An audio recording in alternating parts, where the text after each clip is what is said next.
Hello! Je vous retrouve aujourd'hui dans une nouvelle vidéo pour vous parler des conférences d'internat. Comme vous le savez, avec la PACES, on avait différents moyens de préparation, le tutorat, les prépas. Et au final, c'est un peu la même chose à l'externat. Il existe quelques prépas à l'externat pour vous former à être dans les meilleurs du classement. Si vraiment vous avez envie de charbonner, je crois que ça vous permet d'avoir des conférences en plus, enfin en fait beaucoup d'entraînement surtout en plus. Après, je ne m'y connais pas plus que ça parce que moi c'est pas quelque chose que j'ai choisi. De toute façon, jusque là en 4e année, c'est pas trop conseillé. Il me semble que ça se fait plutôt en 5e, voire surtout 6e année. Mais voilà, sachez que ça existe. Après, renseignez-vous dans votre ville. C'est possible qu'il n'y en ait pas partout, même si je pense quand même que c'est un assez bon business, donc il doit y en avoir un peu partout. Parfois, les prépas qui faisaient prépa pour la PACES font aussi prépa pour l'externat. Donc voilà, renseignez-vous. C'est possible que ça existe. Mais là, ce dont on va parler, c'est un peu finalement l'équivalent du tutorat par rapport à la PACES. Sauf que, en fait, là, c'est quelque chose qui est mis en place par l'université et par le CHU. Parce qu'en fait, ce sont des internes. C'est rarement des internes de première année. Souvent, c'est des 2e, voire plutôt 3e, 4e année. Après, ça dépend sûrement de l'internat en question. Mais voilà, en fait, ce sont des internes qui sont payés pour faire des conférences. À la différence du tutorat en PACES où les tuteurs ne sont pas payés. Enfin, j'imagine que c'est comme ça dans toutes les villes, maintenant je ne sais pas tout. Mais là, les internes qui font ces conférences sont payés. Je connais pas le montant, mais ça doit pas non plus être si exorbitant que ça. Ça rajoute un petit complément de salaire. Parfois, par matière, il peut y en avoir plusieurs. Donc, c'est par exemple un interne de cardiologie qui va faire la conférence de cardiologie, l'interne de pneumologie qui va faire la conférence de pneumologie. Jusque-là, ça paraît assez logique, chacun reste dans sa spécialité et du coup on peut poser toutes les questions qu'on veut à l'interne. Donc ce qu'il y a de bien, c'est que vraiment ils maîtrisent totalement leur sujet. C'est pas n'importe quel interne. Enfin en tout cas à Bordeaux c'est comme ça. Là je vais vous expliquer comment ça se passe dans ma ville. Il me semble que c'est à peu près partout pareil. Maintenant, je m'avancerai pas à l'affirmer. Peut-être qu'il y a des différences entre les villes. Maintenant, n'hésitez pas à le dire dans les commentaires si vous, vos conférences d'internat, ça se passe pas pareil. Moi, je vais vous expliquer un petit peu comment ça se passe et comment c'est rythmé dans l'année. Donc en fait, c'est quoi les conférences? Qu'est-ce qui se passe dans une conférence? Je vous ai déjà parlé de la plateforme SIDES, il me semble. S-I-D-E-S. Si ce n'est pas le cas, je vous explique vite fait en quoi ça consiste. En fait, c'est une plateforme où on va retrouver toutes les annales de tous les ECN d'avant. On va avoir plein d'exercices, plein de QCM. En fait, c'est une banque de données de QCM qui est juste immense et qui peut être utilisée aussi pour les examens. Nous, je sais que par exemple, on passe nos contrôles continus sur SIDES. On passe nos épreuves aussi d'examen de fin de semestre sur SIDES. Donc voilà, SIDES, c'est vraiment la référence pour les externes pour se préparer au concours de l'internat, donc aux ECN. Et donc en fait, les conférences, on va les retrouver sur SIDES. En fait, sur SIDES, on va avoir une épreuve à faire toutes les semaines. Je dis épreuve, mais évidemment, c'est un entraînement simplement, où on va avoir, comme pour nos partiels, en fait, des DP, donc ce qu'on appelle des dossiers progressifs. En fait, vous verrez que soit pour les examens et pour le CN, on a des questions isolées, donc des QI, où c'est vraiment des questions, des QCM indépendants les uns des autres, soit on a des DP, et en fait c'est un énoncé avec une question qui apparaît après, et une fois seulement qu'on a répondu à la première question, qu'on a validé notre réponse, on a la deuxième question qui apparaît, et ainsi de suite. C'est-à-dire qu'on avance comme ça progressivement, les questions suivantes se débloquent au fur et à mesure, et parfois en fait, vous allez par exemple avoir une question qui demande quel examen complémentaire vous faites. Vous avez IRM, scanner, fibroscopie, j'en sais rien, je dis n'importe quoi. Hein. Si vous cochez l'IRM et que vous faites valider votre réponse, par exemple, à la question suivante, on peut vous dire « Vous avez donc coché le scanner, on retrouve ceci. » Voilà. À la fois, des fois, c'est bien parce que quand on a coché la bonne réponse et qu'on la voit ensuite dans l'énoncé, on se dit « Ouf !» Mais en même temps, quand on a coché l'IRM alors que c'était le scanner, ça peut être hyper déstabilisant pour la suite. Et c'est pour ça qu'il faut vachement s'entraîner à faire des QCM comme ça, des dossiers progressifs, pour arriver à ne pas être frustré et dès la deuxième question, vu qu'on s'est rater tout le reste du DP parce qu'on est dépité d'avoir mis un truc faux, quoi. Parce que pour le coup, parfois on n'a pas la réponse directement à la question d'après, mais quand on l'a et qu'on s'est rendu compte qu'on a mis une grosse bêtise. Et donc dans les conférences, souvent on a 2 voire 3 DP, plus une partie avec des questions isolées, sur des questions purement de cours pour bien faire réviser. Et donc voilà, c'est au format de nos partiels, c'est au format des ECN. Donc c'est un entraînement qu'on a toutes les semaines pour arriver à être vraiment à l'aise avec les QCM et avec le cours, enfin faire réviser en même temps.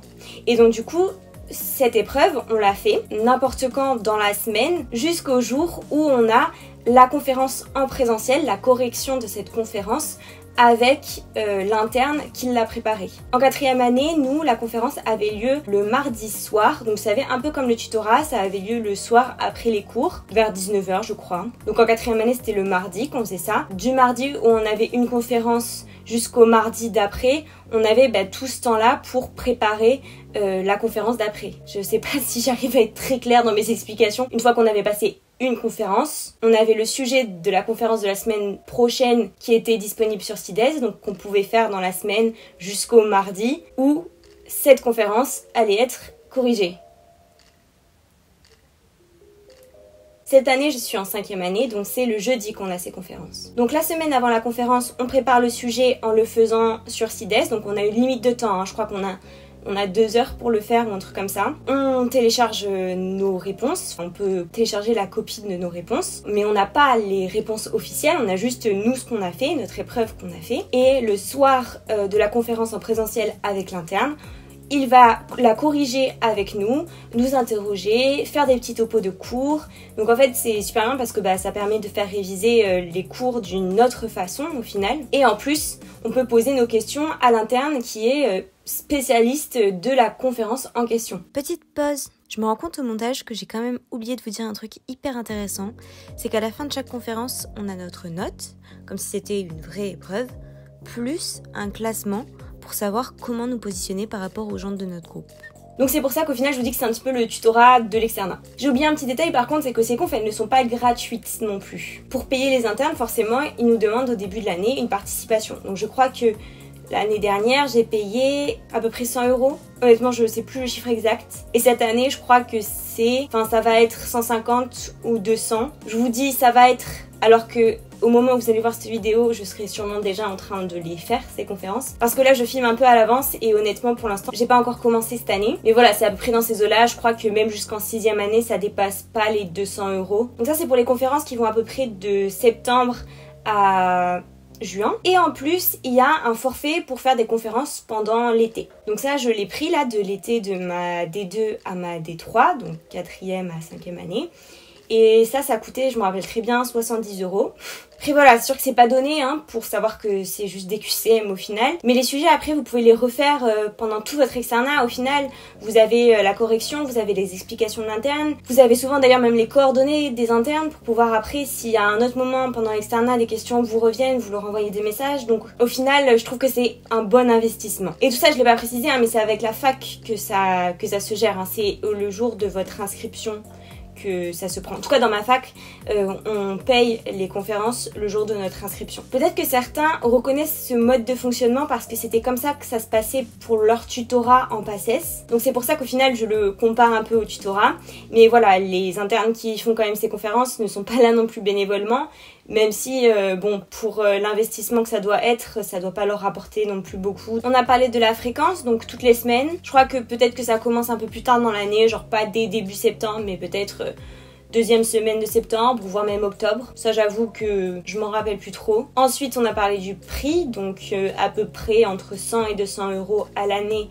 Et pour l'été, 70 €. Le lieu, je l'ai pas forcément dit, mais en fait, moi, ça se faisait dans ma fac, dans un amphithéâtre normal de la fac. Après, là, pendant la période de confinement, ça se faisait en vidéoconférence, sur Facebook, en live, ou alors avec des applications comme Zoom. Et je pense que vu que le Covid est toujours là, ça va continuer peut-être comme ça pour éviter qu'on soit tous regroupés en fait dans des amphis. Je pense que il y a des chances pour que ce mode de fonctionnement continue un petit peu. Même si c'est sûr que c'est pas l'idéal, mais bon, on peut quand même poser un peu de questions, mais forcément, il y a moins d'interaction parce qu'en fait, ce qu'essayent de faire les internes aussi, c'est de nous faire participer pendant les conférences. Ils nous interrogent, ils essayent de nous poser des questions parfois en plus, alors que forcément, le pauvre interne qui se retrouve derrière son écran a un peu moins d'échanges que dans un amphi quand il a les externes en face de lui, quoi. La composition, maintenant, c'est des DP, comme je vous l'ai dit. Les DP, j'ai pas forcément précisé, mais du coup, c'est environ 15 questions, entre 10 et 15.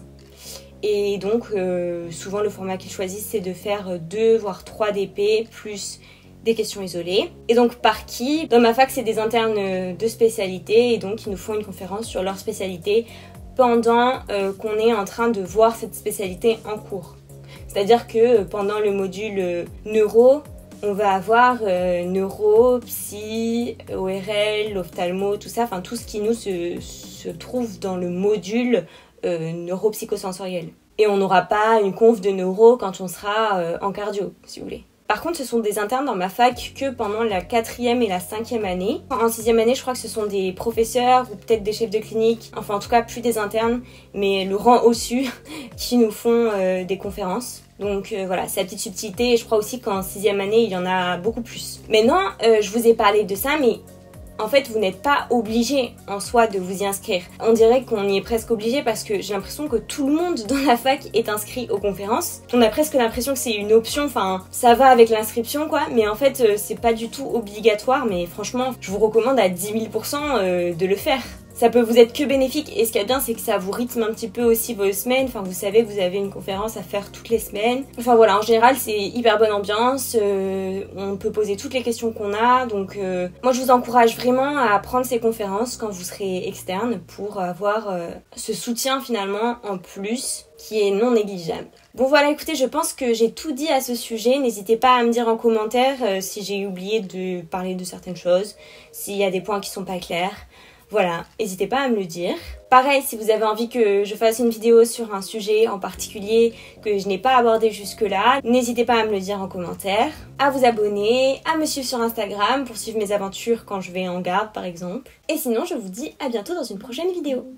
Bye!